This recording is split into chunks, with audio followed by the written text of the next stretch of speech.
Estamos estudiando y estableciendo nuestra declaración doctrinal.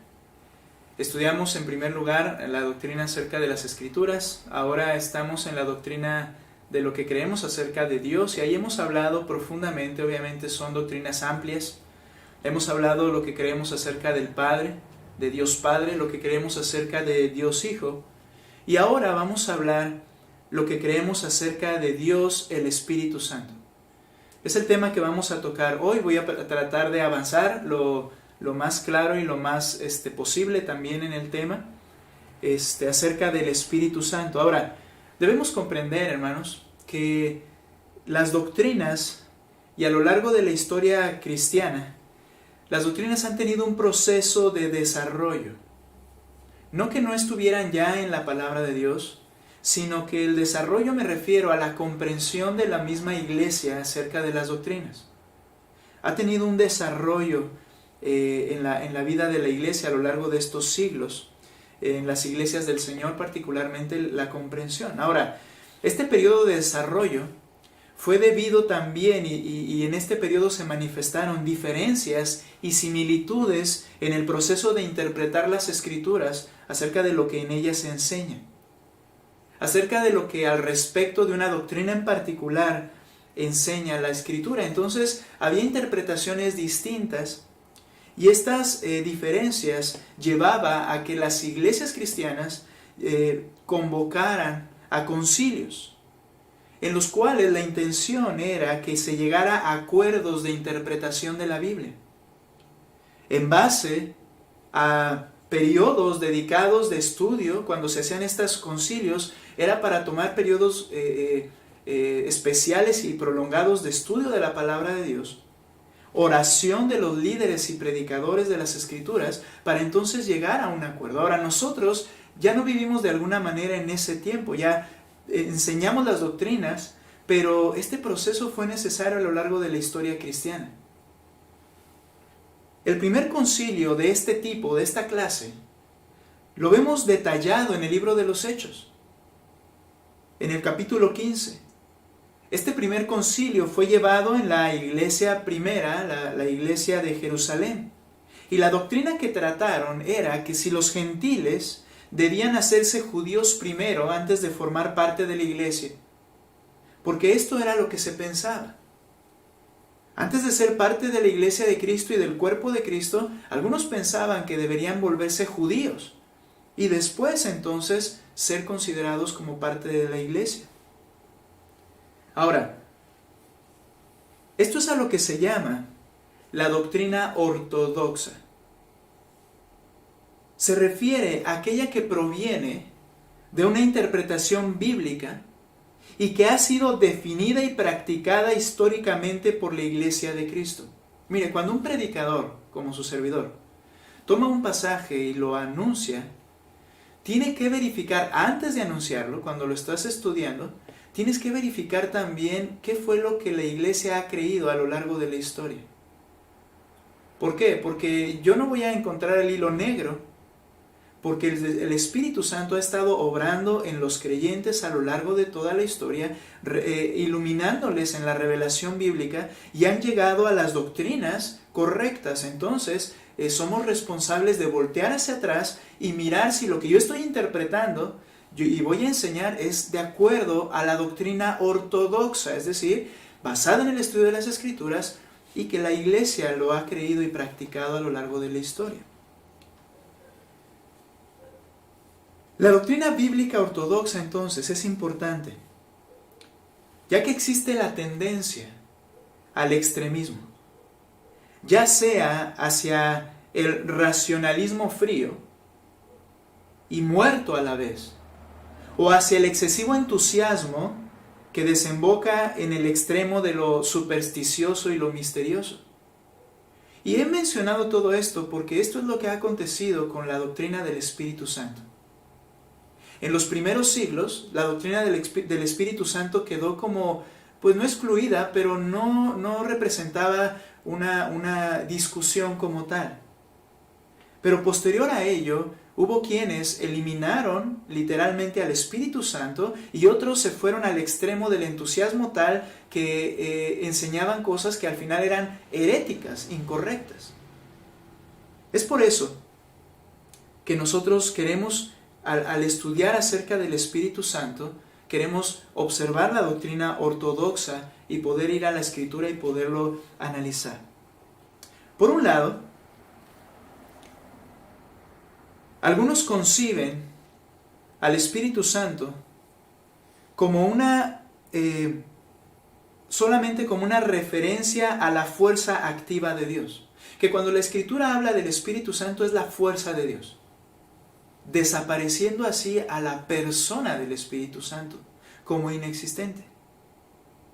Otros, por su parte, al hablar de la actividad del Espíritu Santo en el creyente, promueven actividades que solo se adquieren, dicen ellos, como una segunda gracia después de la salvación, y que tiende hacia lo supersticioso y aún hacia lo pagano.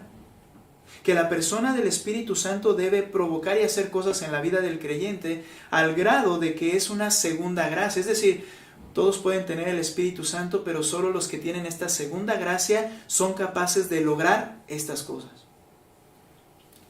Y tiende esto hacia lo pagano y supersticioso. Lo que enseñamos en cuanto al Espíritu Santo entonces se apega a la doctrina ortodoxa. En primer lugar, y dentro de cada punto mayor hay subpuntos que iré mencionando, pero en primer lugar, creemos que el Espíritu Santo es una persona divina. Es una persona divina. Entonces, al decir persona divina, estamos diciendo dos aspectos, que es una persona y que es Dios. Por tanto, como persona, posee y exhibe los atributos de una persona. Él tiene inteligencia. Una persona es inteligente, tiene razonamiento propio. Y el Espíritu Santo en la palabra de Dios es mostrado como una persona que tiene intelecto, inteligencia. Él es el autor intelectual de las Escrituras. Y Pablo en 2 Corintios capítulo 2, vamos a ir viendo algunos pasajes, 2 Corintios capítulo 2, versículos 10 al 13, dice lo siguiente.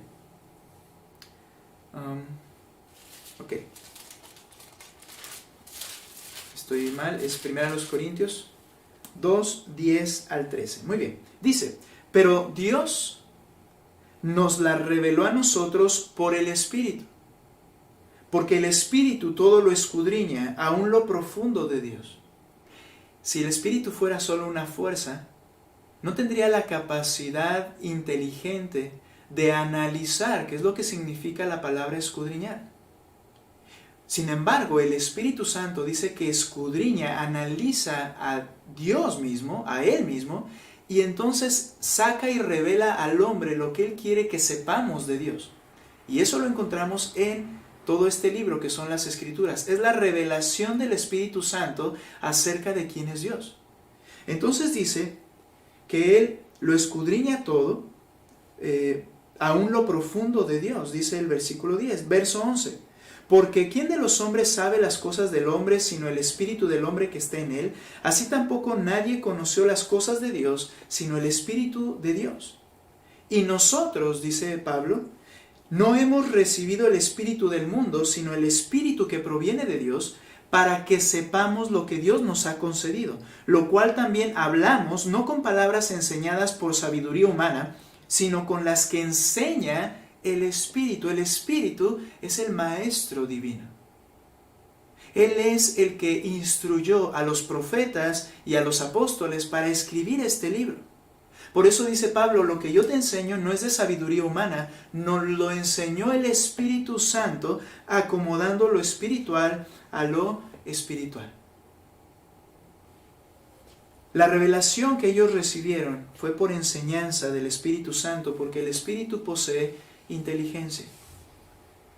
También hay varios textos que podríamos ver, pero quiero ir avanzando. Posee atributos como persona. Una persona es inteligente. Otro atributo de como una persona es los sentimientos. Y él demuestra sentimientos. Pablo, hablando a la iglesia de Corinto también, en la segunda carta, capítulo 2, verso 5, habla de que él perdonaba a los que en la iglesia le habían difamado. Si vemos desde la primera carta de Corintios, había enemigos de Pablo en Corinto. A causa de los judaizantes, muchos comenzaron a tender a apartarse de Pablo en su liderazgo e incluso a difamarlo. Se convirtieron en sus enemigos. Y en esta porción de la segunda carta de Corintios, capítulo 2, versículo 5, Pablo dice que él perdonaba a los que en la iglesia lo habían difamado. Dice el verso 5 de esta manera: pero si alguno me ha causado tristeza, note estas dos palabras, causado tristeza. Pero si alguno me ha causado tristeza, no me la ha causado solo a mí, sino que en cierto modo, por no exagerar, a todos vosotros. Es lo que pasa en la iglesia. Cuando en la iglesia hay una ofensa, cuando en la iglesia hay una rebeldía, cuando en la iglesia hay una división, causa daño a los demás, causa tristeza a los demás. Y es lo que Pablo decía: estos hombres, estas personas, cuando fueron contra mí, no solo me causaron tristeza a mí, sino a la iglesia. Estas acciones de ellos le causaron tristeza al corazón de Pablo. Y esta palabra unida, causar tristeza, es la palabra traducida contristar, que significa causar dolor o tristeza. Ahora, Pablo en Efesios 4:30, hablando del Espíritu Santo, dice lo siguiente. Efesios capítulo 4, versículo 30. Y no contristéis al Espíritu Santo de Dios, con el cual fuiste sellado para el día de la redención. Utilizando la misma palabra que él usó en 2 Corintios, lo que le está diciendo al creyente es: creyente, no le causes tristeza al Espíritu Santo. ¿Y por qué sucedía eso? Vemos versículos antes que lo que Pablo les estaba diciendo es que hay que abandonar nuestra vieja manera de vivir. Todas esas actitudes y acciones que antes practicábamos. Y llega a este punto y dice que no debemos causarle tristeza al Espíritu Santo. Con la forma de vida del creyente, con el mundo interior, si no está ordenado por prioridades celestiales correctas, entonces el creyente causa dolor al corazón del Espíritu Santo cuando vive de una manera necia. Si el Espíritu solo fuese una fuerza, no se le puede causar tristeza. Pero ya que es una persona, el Espíritu Santo se entristece, le causamos dolor con nuestra vida necia del creyente. El Espíritu Santo tiene inteligencia, demuestra sentimientos como una persona los demuestra también, y Él tiene una voluntad. Él tiene una voluntad y toma decisiones. Él usa su voluntad. Vamos a ver algunos ejemplos. ¿En qué? En distribuir los dones en el cuerpo de Cristo. La Escritura enseña que cuando hemos sido regenerados, cuando hemos sido hechos salvos por el Señor al creer en Jesucristo, cada creyente y a cada creyente le es dado dones espirituales, repartidos y administrados por el Espíritu Santo. Dice 1 Corintios capítulo 12, versículo 11. Hablando Pablo de los dones espirituales en esta carta, dice: pero todas estas cosas, tanto el don como el resultado del don, dice, todas estas cosas las hace uno y el mismo Espíritu. Note, repartiendo a cada uno en particular como Él quiere. Él es el que decide qué dones da a cada creyente, porque Él es el que sabe qué es lo que la iglesia necesita. La Escritura enseña que hay un paquete, por decirlo así, un combo, como lo decíamos cuando hablábamos acerca de la iglesia y de los dones. Un combo de dones espirituales. Y Él los dio como Él quiso, a cada uno en particular. Él tomó esta decisión, entonces tiene voluntad propia. Él usa su voluntad al dirigir también las actividades de los cristianos. Vemos en el libro de Hechos cuando Pablo está predicando en diferentes ciudades y nos damos cuenta de que la Escritura dice que el Espíritu Santo en muchas ocasiones a Pablo le impidió ir hacia un lugar y le indicó ir hacia otro. Dice por ejemplo en Hechos capítulo 16 versos 6 al 11, leo una pequeña porción.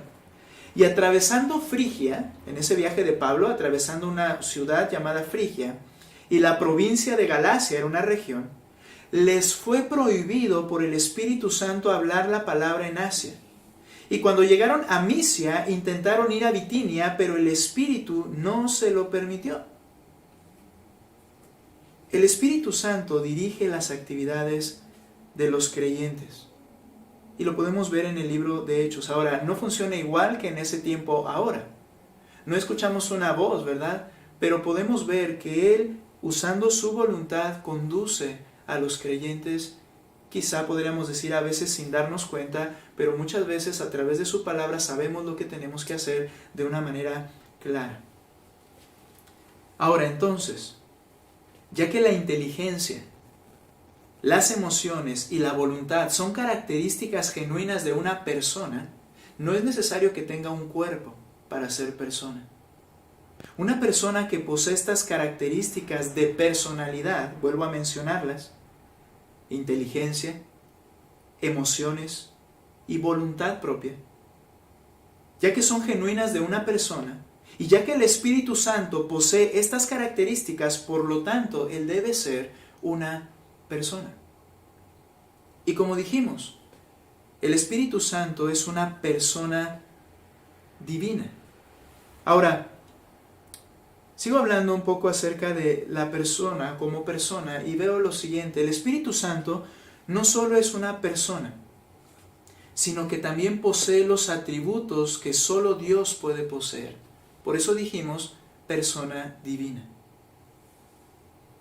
Esto demuestra que Él es Dios. Nadie puede tener atributos que solo Dios puede tener sin ser Dios. De allí fue que, por ejemplo, el Señor Jesucristo, al estar en la tierra y Él mencionar que tenía atributos como los que Dios tiene, ellos tomaron piedras y lo querían matar. Y le dijeron la razón: porque tú, siendo hombre, te haces Dios. Entonces, si alguien posee, porque es una persona, los atributos que solo Dios puede poseer, esto demuestra que Él es Dios. Y estos atributos que posee el Espíritu Santo, mencionados en la palabra de Dios, que solo Dios puede poseer, mencionaremos algunos como eternidad. Hebreos 9:14 habla y se refiere al Espíritu Santo y lo llama de la siguiente manera: el Espíritu eterno. Y solo Dios es eterno. Jesucristo es eterno.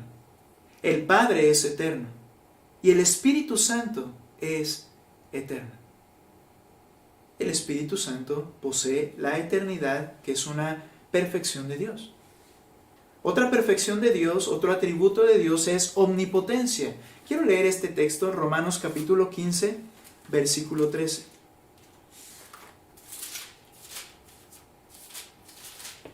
Romanos capítulo 15, versículo 13, dice lo siguiente: y el Dios de esperanza os llene de todo gozo y paz en el creer, para que abundéis en esperanza por el poder del Espíritu Santo. Esta palabra poder es capacidad de hacer cualquier cosa. Y dice que el Espíritu Santo tiene este poder, la capacidad de hacer cualquier cosa. Su omnipotencia quedó de manifiesto por su obra en la creación. Si vamos a Génesis, dice que el Espíritu de Dios se movía sobre la faz de las aguas, hablando de su actividad en la creación. Y después en Job capítulo 33, verso 4, él dice, en este libro dice: el Espíritu de Dios me hizo, y el soplo del Omnipotente me dio vida. El Espíritu manifestó ese poder en la creación. También David en el Salmo 104:30 dice lo siguiente: envías tu Espíritu, son creados y renuevas la faz de la tierra. Es el Espíritu Santo en su acto creador que manifiesta su omnipotencia. Otra perfección del Espíritu Santo que posee y por lo tanto es Dios es la omnisciencia. Es decir, que Él todo lo sabe. Isaías capítulo 40, verso 13 y 14. Dice lo siguiente: ¿quién enseñó al Espíritu de Jehová o le aconsejó enseñándole? ¿A quién pidió consejo para ser avisado?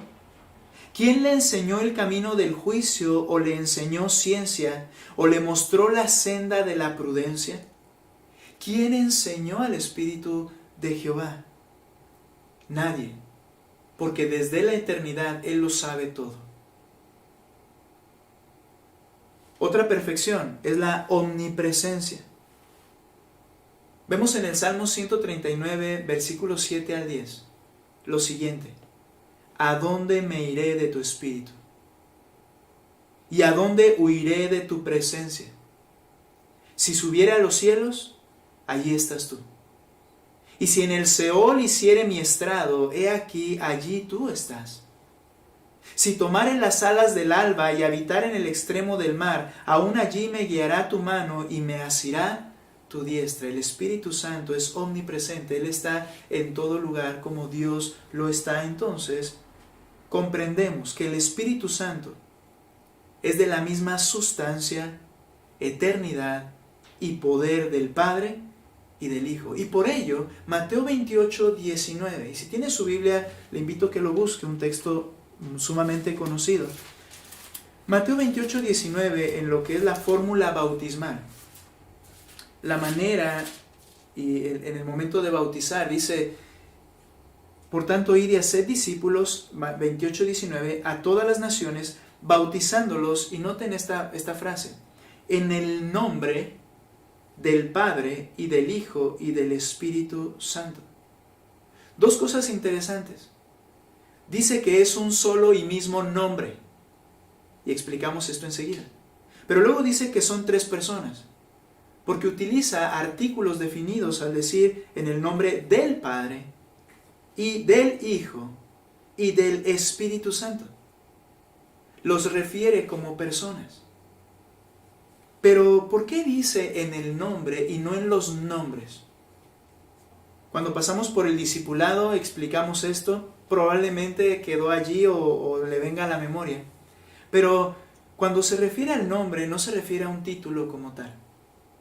En las Escrituras, para los judíos y en el Antiguo Testamento, el nombre de una persona se refería a las características que definían a esa persona. Uso el ejemplo común de Jacob, que significa suplantador. Y ese nombre definía el carácter y las características específicas de ese hombre, porque así era un tramposo. Ahora, cuando se utiliza el término nombre, como en el Antiguo Testamento Dios decía, por mi santo nombre o por mi poderoso nombre, no se refiere al título, sino a todas esas perfecciones que definen en nuestra mente quién es Dios. Está diciendo Mateo 28, 19, que esas perfecciones, su nombre, es el mismo para el Padre, el Hijo y el Espíritu Santo. Por tanto, creemos que el Espíritu Santo es una persona divina. Es una persona y es Dios. En segundo lugar, creemos que el Espíritu Santo es quien lleva a destino final la voluntad del Padre. Podríamos usar un término de esta forma: Él es el ejecutor, por decirlo así. Es Él quien lleva a destino final la voluntad del Padre. Es decir, que el Espíritu Santo posee el poder y la eficacia para ejecutar la voluntad de Dios en la humanidad. Él es el que lo lleva a cabo en la humanidad.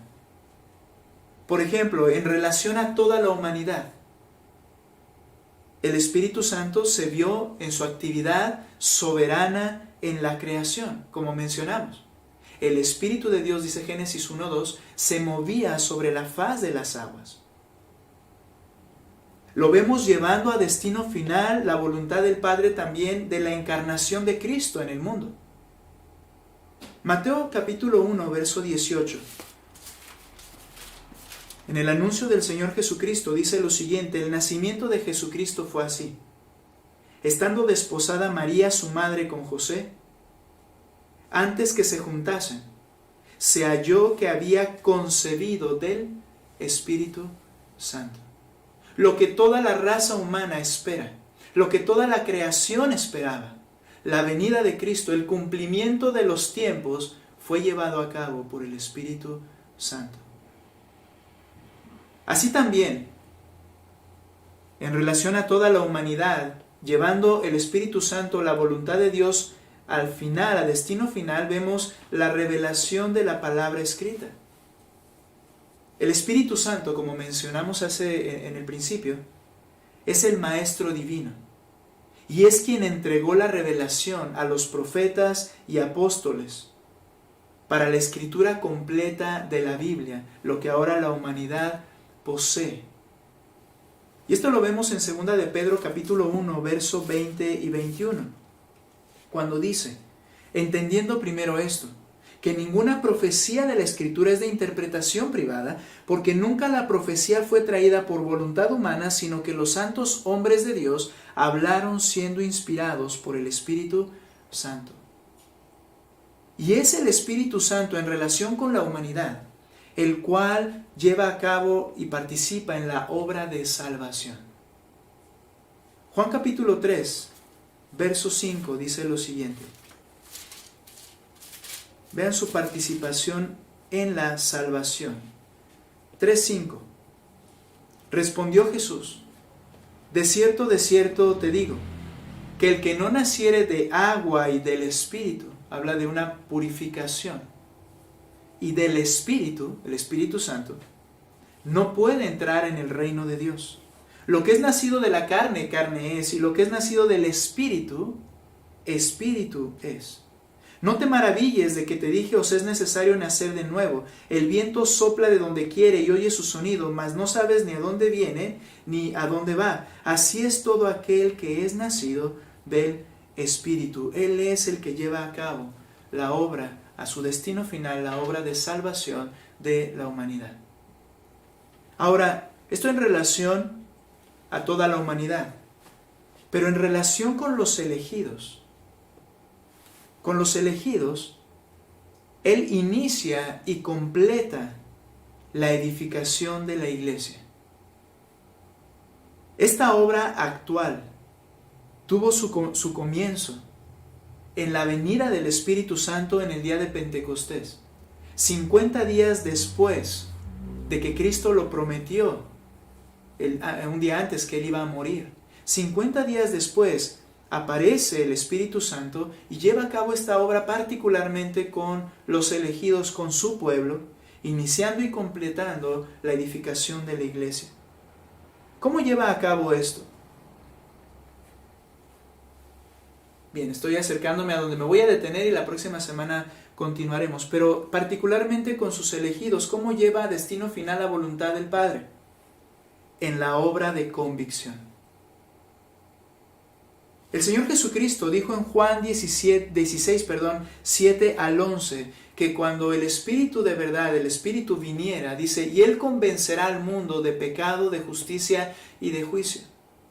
Ahora, cuando habla de convicción, habla de que Él iba a hacer la obra en el corazón de tal manera que la persona quedara bien entendida de su pecaminosidad, bien entendida de que es condenable al infierno eterno y bien entendida de que es Jesucristo y su obra lo único que puede justificar a una persona.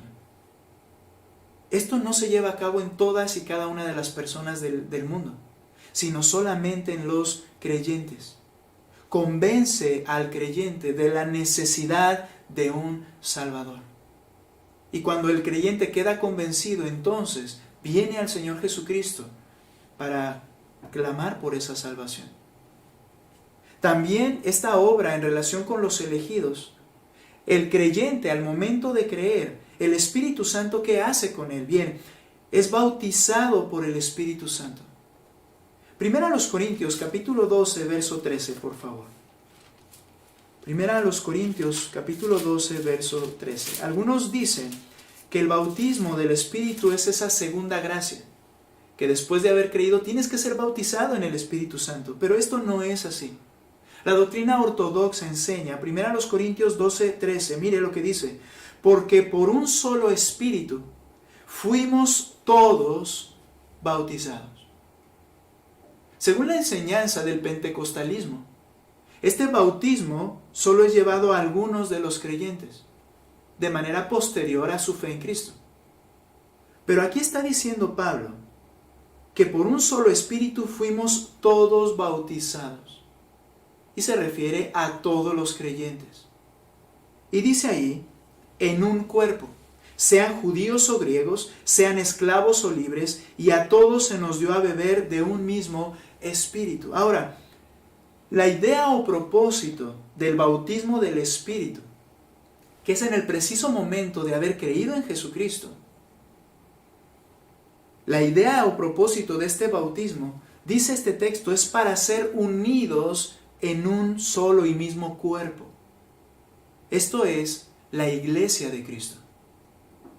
Cuando una persona cree el Evangelio, ya es parte en ese preciso instante.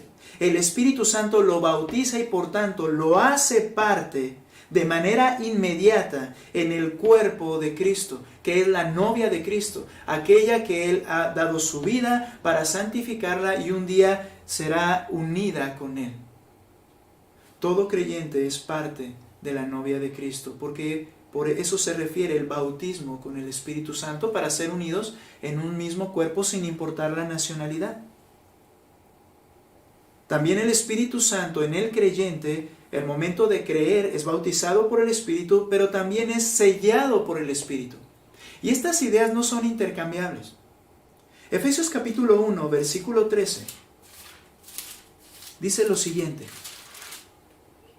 en Él también vosotros, habiendo oído la palabra de verdad, el evangelio de vuestra salvación, y habiendo creído en Él, y si usted se da cuenta, el verso 12 está hablando de Cristo, habiendo creído en Él, ¿qué sucedió? Fuiste sellado con el Espíritu Santo de la promesa.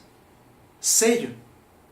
Dice el 14, que es las arras de nuestra herencia, hasta la redención de la posesión adquirida para alabanza de su gloria. El sellamiento es la garantía que da seguridad al creyente de las promesas de Dios hacia ellos. Especialmente se refiere a la promesa de nuestra salvación. Por eso el texto que leíamos acerca de entristecer o causar dolor al Espíritu Santo, en el que Pablo dice, y no contristéis al Espíritu Santo de Dios, con el cual fuisteis sellados para el día de la redención. Específicamente, el sellamiento del Espíritu es la garantía de que se cumplirá el día en que estaremos con el Señor. Ese es el propósito del sellamiento del Espíritu Santo. El Espíritu Santo bautiza o es bautizado por el Espíritu del creyente, es sellado por el Espíritu, pero también es habitado por el Espíritu. Estas tres acciones suceden en el momento de haber creído. El Espíritu Santo habita permanentemente a todos los creyentes. En Juan 14, 16, Jesucristo dijo, y yo rogaré al Padre, y os dará otro consolador, refiriéndose al Espíritu Santo, de la misma clase que Jesucristo, divino, quiero decir, persona divina. Dice, y os dará otro consolador, pero luego dice, para que esté con vosotros para siempre. La habitación del Espíritu Santo es permanente. Hay doctrinas que enseñan que el Espíritu Santo puede salirse del creyente cuando peca. Si esto fuera así, implica que pierde su salvación, su garantía, su relación con el cuerpo de Cristo. Pero Cristo dijo, estará con vosotros para siempre. La habitación del Espíritu Santo en el creyente es permanente. Primera los Corintios 3:16 también dice, ¿no sabéis que sois templos de Dios y que el Espíritu de Dios mora en vosotros? Y Romanos 8:9 dice lo siguiente, mas vosotros no vivís según la carne, sino según el Espíritu. Ahora note, la permanencia del Espíritu, la realidad de que somos templo del Espíritu Santo, está directamente relacionado con nuestra genuina o no salvación. Por tanto, la salvación y la habitación es permanente, porque note lo que dice este texto, mas vosotros no vivís según la carne, dice Romanos 8:9, sino según el Espíritu, si es que el Espíritu de Dios mora en vosotros. Ahora, alguien hace una pausa allí y dice, ¿ves? Cuando el Espíritu Santo se sale de ti, tú estás viviendo en la carne entonces. Tienes que permitir que Él vuelva a entrar en ti o algo parecido como esto. No es lo que está hablando. Lo que está hablando es que si el Espíritu mora en ti, entonces, dice el resto del texto, y si alguno no tiene el Espíritu de Cristo, no es de Él.